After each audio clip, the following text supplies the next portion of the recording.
Muy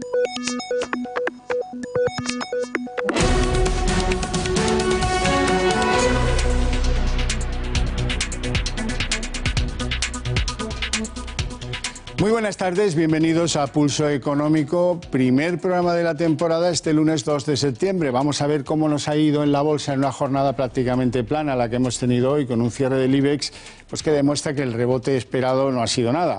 Cerramos con un más 0,02%, o sea, prácticamente nada, en 8.814,70. Si quieren saber las tres compañías que mejor han evolucionado en este día, un poco de transición en la bolsa, pues destaca Mediaset, que ha ganado 3,61 y cierra en 5,97. Viscofan, que ha ganado 2,60 y cierra en 43,80. Y Acerinox, que hoy ha recuperado 1,67 y cierra en 7,66. Si quieren saber las tres compañías que peor suerte han tenido hoy en los mercados, pues está ENCE, la papelera y empresa de la celulosa, que ha perdido 4,93 y cierra en 3,39. Bankia, la compañía financiera, que ha perdido 4,33 y cierra en 1,58, y el grupo hotelero Meliá, que pues ha perdido 2,80 y cierra en 7,29. Los fundamentales de la economía española, para que recopilemos lo que ha pasado y nos ha llevado a este 1 de septiembre, segundo de septiembre. En términos de Producto Interior Bruto, con datos de junio, pero que podían concretarse en septiembre con el tercer trimestre, estamos en crecimientos del PIB de 0,5%. Si vamos al IPC, a la inflación, esta vez con datos hasta julio, estamos en un promedio de menos 0,2 de los precios. Luego hablaremos de lo que suponen las pensiones y el IPC, este índice. Si hablamos de desempleo, con datos a julio acumulados tenemos 3.011.433 desempleados y no conseguimos bajar de los psicológicos 3 millones de parados.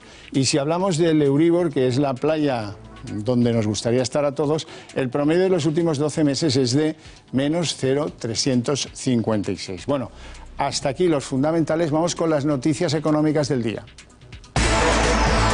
La bolsa, el IBEX 35, dibuja un rebote poco fiable hasta los 8.800 puntos en un escenario en el que da la sensación de que el tiempo juega a favor de que se celebren unas nuevas elecciones. Luego hablaremos con nuestros invitados de ello. El euro ha caído a mínimos de los últimos 2 años y la libra británica roza niveles de 1985. Por otra parte, la moneda china, el yuan, ha fijado pues, el cambio más débil desde marzo de 2008. Datos vienen de Alemania y no son precisamente buenos. En política tal vez sí, porque los partidos que conforman el gobierno de la Merkel han resistido en los Lands del Este, donde se han celebrado elecciones, y por lo tanto parece que se frena un poco el auge de la formación de ultraderechas alternativa para Alemania. Sin embargo, los datos de la economía alemana no son en absoluto halagüeños y da la sensación de que no levantan cabeza. En España también vamos a contarles cosas muy significativas. Por ejemplo, la producción de las fábricas españolas, la producción industrial, le llaman los economistas, sufre su mayor caída en los últimos 6 años, a juzgar por lo que se llama la PMI, que es una encuesta muy fiable sobre este particular. Datos de las matriculaciones de turismos en España. Cayeron, ojo con la cifra, un 30,8% en el mes de agosto y acumulan un descenso del 9,2% en los 8 primeros meses del año. Malas nuevas para el sector vital, estratégico para nuestra economía, que es el sector del automóvil. En el mundo bancario, que está detrás de la poca suerte que corre en nuestro IBEX 35, bueno, antes tengo que decirles, antes lo habíamos hablado, teníamos que hablar que los compromisos de revalorización de las pensiones hacen que el Estado haya pagado 625 millones de euros extra en pensiones por los desvíos de la inflación, del IPC, de lo que hablábamos antes. Y ahora sí, entramos en el sector bancario. Los bancos piensan generalizar el cobro de intereses hasta el 0,15% por los depósitos que efectúan las empresas. Algún banco allá que ha dicho que piensa extender eso a los particulares. Así que esto, que ya hablamos de ello antes de las vacaciones, va a ser el canto del otoño, si no ya lo verán. Datos de los juzgados, muy significativo. El fiscal del caso Bankia ha dicho hoy en el juzgado, ha cargado hoy en el juzgado contra el Banco de España y contra la Comisión Nacional del Mercado de Valores por haber puesto trabas a la investigación judicial y porque, dice el fiscal, conocían perfectamente la situación de fiasco en la que Bankia salió a los mercados. Y ya fuera del sector bancario, tenemos que anotar que Iberdrola ha cerrado la venta del 40% de su gran parque eólico marino en el Reino Unido. Ingresará por ello 1.800 millones de euros. Y en términos de empleo, para que no se emborrachen con los datos que alguna vez destila el gobierno de Pedro Sánchez, resulta que solo 8 provincias españolas tienen más empleo ahora que antes de la crisis. Y ahí lo dejo, que decía aquel. Vamos con estos temas a ver qué opinan nuestros invitados a la barandilla. Bueno, don Miguel Ángel Cicuéndez, ¿cómo está? Pues nada, fenomenal allí después del verano. Vicepresidente de ASEAFI, socio fundador y comendador mayor de Consulae EAE. Don Juan Iranzo. Buenas tardes. Catedrático de Economía Aplicada. Muy buenas tardes. Encantado de empezar el curso económico. El curso económico del pulso. A ver si recuperamos el pulso en el curso. Pues yo creo que se va a debilitar ligeramente. Ya, eso me temo yo. ¿Qué le ha parecido, don Miguel Ángel, la sesión del IBEX hoy, ese esperado rebote que no ha sido tal y que nos deja las cosas en plano, tal como veníamos viendo, con las mismas incertidumbres o tal vez mayores y con un peso muy negativo del sector bancario, que como ya les habíamos comentado, pesa tal vez en exceso en nuestro IBEX? Pues bueno, yo, si le parece, hacemos como Fray Luis de León y decíamos aquello de decíamos ayer. Porque, bueno, pues la verdad es que comenté en el último programa que había que estarse tranquilo, que el tener liquidez era un activo muy importante y este verano hemos tenido oportunidades pues realmente interesantes para comprar. Generalizadas, digo, en el IBEX. Para comprar y vender subsiguientemente. Y sí, porque es que ahora, como hemos cerrado en la parte alta, los que venían de vacaciones no les han dejado comprar barato. El que ha estado aquí pendiente ha podido comprar barato. Ese es el premio al que no hace vacaciones, no me parece. Bueno, hace vacaciones, aunque sean medias, porque yo he tenido que hacerlas de esa manera. Y hoy, bueno, pues teníamos el Labor Day, el Día del Trabajo en Estados Unidos, y la sesión ha sido un poco anodina. Pero bueno, estamos en una zona donde quizá hay que esperar a que volvamos a caer seguramente un poquito y ahí hagamos un doble suelo y sea un buen momento de entrada. Yo decía al principio que cada semana que pasa es una semana perdida que nos aboca a un nuevo proceso electoral que ya muchos dan por seguro. Yo también lo doy prácticamente por seguro y yo creo que las bolsas y por tanto las empresas. Y en este sentido, vamos a ver, es bueno tener un gobierno para que haga lo que tiene que hacer. Es malo tener un gobierno para que haga lo que no debe hacer y lo que es negativo para las empresas y la economía en general. Y en este sentido, un gobierno, como anunciaron entre el Partido Socialista y Podemos, hubiera significado mucho más gasto público, que lo que no podemos. Desgobierno. Desgobierno, claro. Más impuestos, etcétera. Y por tanto, menos competitividad, menos crecimiento, menos empleo. A mí me gusta ese escenario de que al final quizá se radicalice mucho menos el gobierno que resulte de unas nuevas elecciones. Muy bien, hablemos de monedas, si a ustedes les parece. Tenemos al euro en mínimos. Tenemos, la libra esterlina que está más que despeñada. Y lo que falta, porque así que llegue el 31 de octubre ese momento sin retorno, pues la libra estará en unas paridades sorprendentes. Y por cierto tenemos la moneda china, el yuan, que también está en una expectativa la más débil que se conoce desde 2008. Pues yo creo que aquí se cumplen perfectamente los fundamentales, porque el tipo de cambio de equilibrio, que es el tipo adecuado según los fundamentos, parece que se ha cumplido en el caso del euro. ¿Qué está ocurriendo? En primer lugar, los tipos de interés en Estados Unidos son superiores a los europeos. En segundo lugar, el crecimiento y el potencial de crecimiento de Estados Unidos es muy superior. Y en tercer lugar, hay una enorme preocupación en Europa por dos razones. Una, por la casi segura recesión de Alemania. Ahora hablaremos de Alemania. Luego hablaremos. Sí. Y por otro lado, del Brexit, que perjudica mucho al Reino Unido, pero también perjudica muchísimo a la Unión Europea. Pero desde luego perjudica al Reino Unido. Y hasta ahora, ¿en qué se ha manifestado fundamentalmente? Pues en la libra, que se ha depreciado ya más de un 18% desde que se inició el proceso. ¿Y eso qué significa? Que el poder adquisitivo de los propios ciudadanos ingleses se ha reducido y por tanto han hecho menos turismo, han comprado menos en España, etcétera, etcétera. Así es. Esta movida de las monedas tendrá su influencia en los bonos. El bono de referencia europeo, que es el alemán, el Bund, ¿qué pasa con él? Bueno, pues que lo tenemos ahora mismo en tiempo real, lo tenemos en menos 0,70. Hoy ha hecho... Un momento. Eso de tiempo real, tenemos que pedirles perdón. Sí, todo el tiempo real. Vamos, como si todo... Pero es una coletilla muy nuestra, muy de argot, sí, perdón. de la bolsa. En estos momentos. Sí, en estos momentos. El tiempo real, el que esté paisano que nos está viendo dice, pero claro, ¿cómo? ¿Hay otro tiempo? Yo no estoy en él. ¿Cómo es esto? Claro, efectivamente. Bueno, pues lo tenemos en los entornos de menos 0,70. O sea que es increíble que ahora mismo alguien esté comprando bonos con la esperanza de que la República Federal Alemana le pague menos 0,70 por tener un bono a 10 años. Es algo que no tiene ni pie ni cabeza. Yo lo que me dedico es a vender ese bono, curiosamente. Los que nos vacunaban del sarampión con normalidad no llegamos a entender eso de los tipos de interés negativos. Nos parece un fenómeno japonés y poco más. Ya, pero es que muchos ciudadanos, muchos televidentes nos preguntan, ¿pero qué es eso exactamente? Pues significa en gran medida que tú vas a comprarte un par de zapatos, te lleva los zapatos y el zapatero te paga. Es incomprensible, pero es así. Así es. Y es incomprensible. Y por encima tanto, pasa. Y encima ocurre, que parecía imposible. Entonces, esto genera enormes distorsiones. A mí me parece una perversidad para el sistema enorme. Y de hecho, también genera tensiones sobre las cotizaciones de las monedas, y además hay un factor también adicional, que estamos con el neoproteccionismo. Por tanto, la depreciación del yuan en este caso sí que no corresponde a fundamentales, sino a un neoproteccionismo. Ante más aranceles, yo deprecio mi moneda y eso significa que aumento mi competitividad artificialmente para exportar más y en cambio encarezco las importaciones. Cierto es también decirlo, no está de más, que Japón lleva 30 años en eso de los tipos negativos. Y así le va. Y así le va.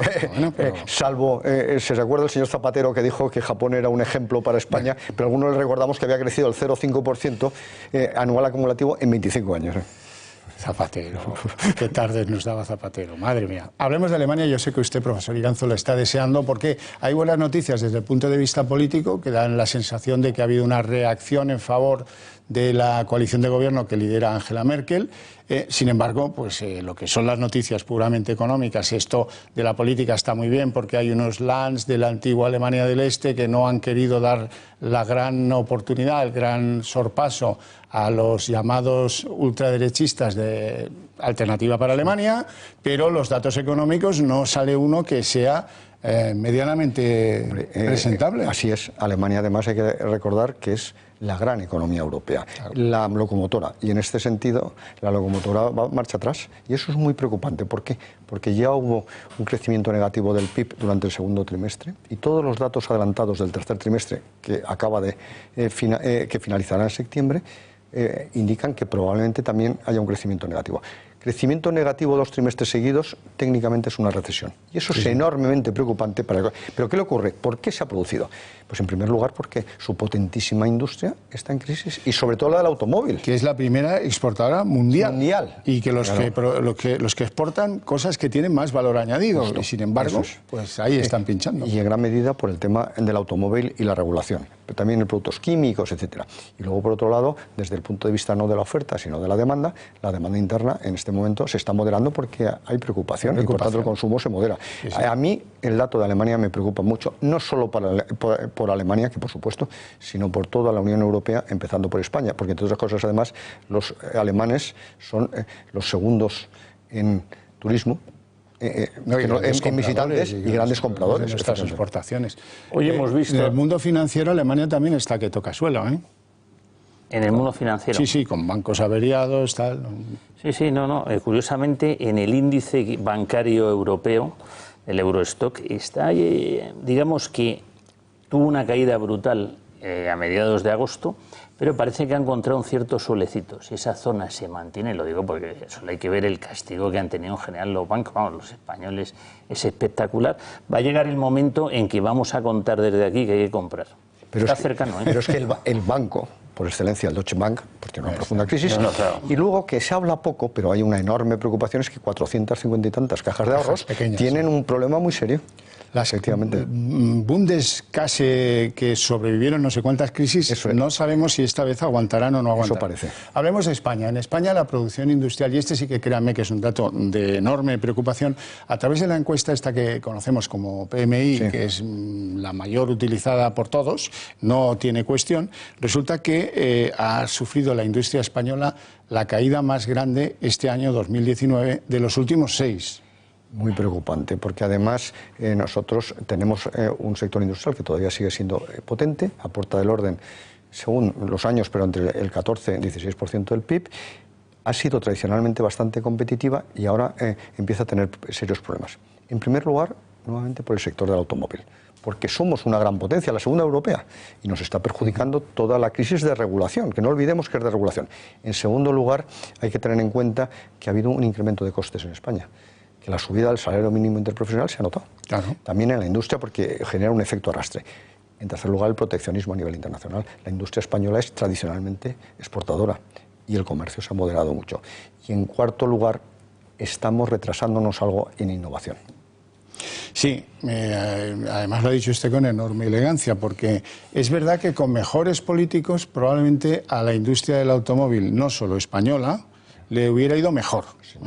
Y no solo con los políticos españoles tengo yo la cuita, sino que también hay otros en Europa que, en fin, han sido bastante miopes y torpones. Y España no anda a la zaga, pero tampoco es la que más. Sí, porque los diésel cada vez se venden menos. Bueno, claro, ¿quién va a comprar un diésel en estos momentos? Pues la ministra de España del ramo, Rivera, sí, pues debiera haberse dado cuenta de que estaba pegándose un tiro en el pie cuando empezó a hacer proclamas de expiración del motor diésel, cuando todas las fábricas del automóvil españolas están especializadas en modelos cuyos motores diésel son los prioritarios. Y con una información inadecuada, porque no solo eso, que por supuesto, sino que es que el diésel actual se ha modernizado muchísimo y precisamente tiene unos efectos contaminantes muy moderados.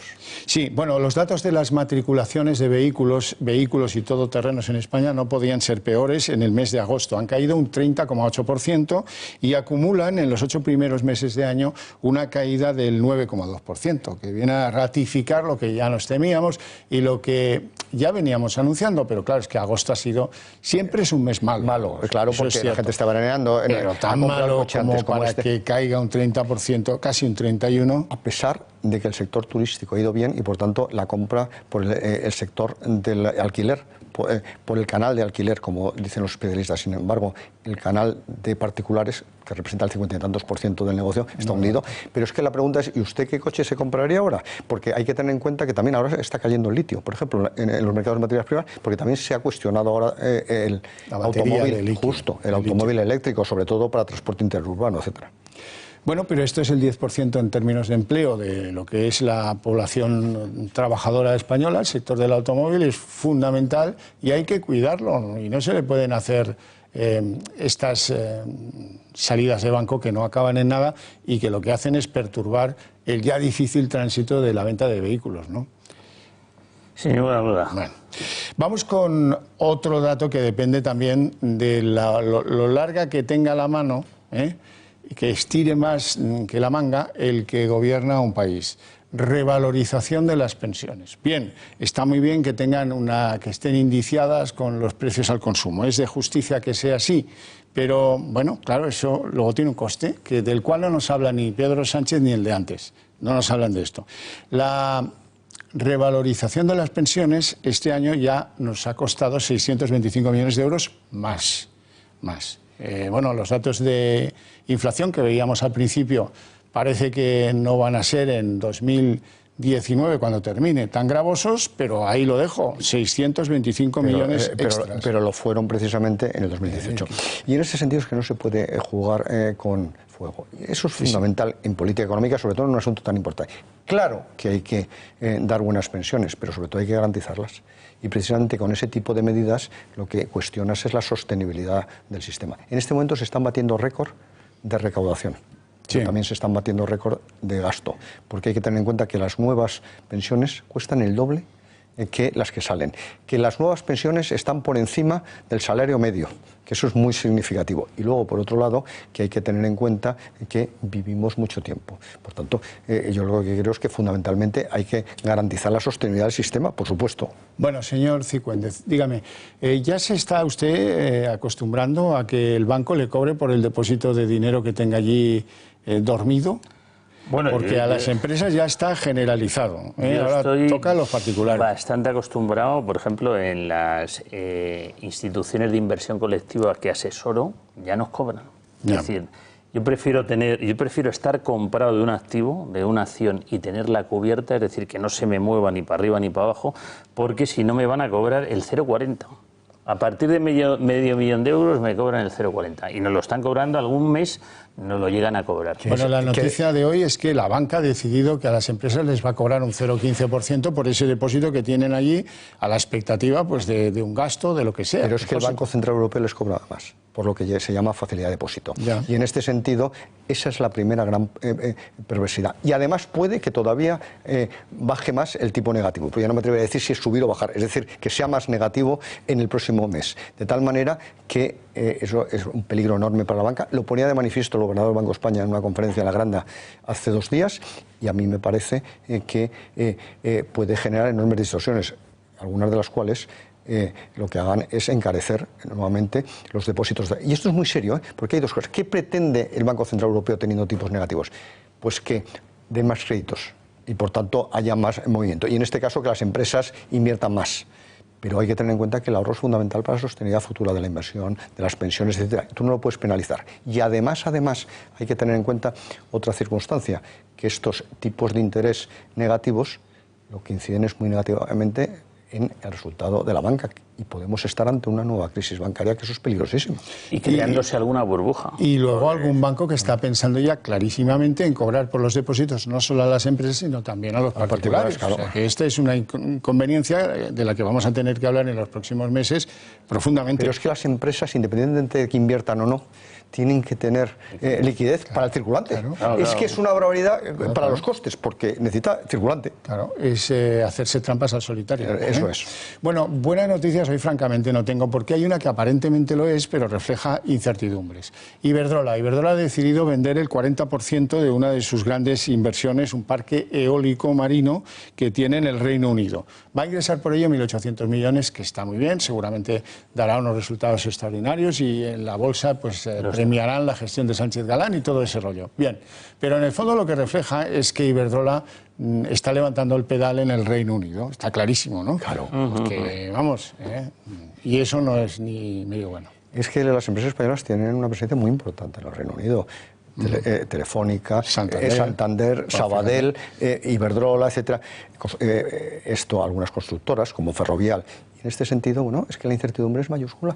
Es que yo no concibo que se haya cerrado el Parlamento. Es que yo no concibo que no se explique a los ciudadanos el altísimo coste que va a generar. Y la respuesta, en un país que no está muy acostumbrado a manifestarse, bueno, pues ya ha sido contundente este fin de semana, Pues sí, pero no cambia nada, No cambia nada. Yo sigo... va a haber elecciones, como saben. Eso es. Boris Johnson, al final, pues va a intentar machucar a los que están en contra del Brexit en estas elecciones, que son un ardid parlamentario para tener el control de la decisión de romper con Europa el 31 de octubre.